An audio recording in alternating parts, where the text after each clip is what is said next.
আশুলিয়ার ঐতিহ্যবাহী শত বছরের হাট বলিভিন্দ্র বাজারের খাজনা মওকুফ। বিস্তারিত তথ্যচিত্রে senior staff reporter Mohammad Asifuzzaman Asif. সাভারের আশুলিয়ার ঐতিহ্যবাহী শত বছরের হাট বলিভিন্দ্র বাজারের খাজনা মওকুফ করা হয়েছে।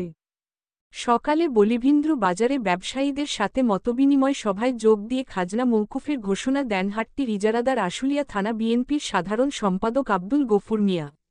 আজ থেকে আগামী 1 বছরের জন্য খাজনা মওকুফ করা হয়েছে। খাজনা মওকুফ করাই হাটের ক্ষুদ্র ও মাঝারি ব্যবসায়ী আরও লাভবান হবে বলে আশা করা হচ্ছে। এ সময় আশুলিয়া থানা বিএনপির সাধারণ সম্পাদক আব্দুল গফুর মিয়া বলেন, আজ থেকে বাজারে কেউ কোন ব্যবসায়ীর কাছ থেকে চাঁদা উঠাতে পারবে না, কেউ চাঁদা উঠালে তার বিরুদ্ধে কঠোর ব্যবস্থা নেওয়া হবে।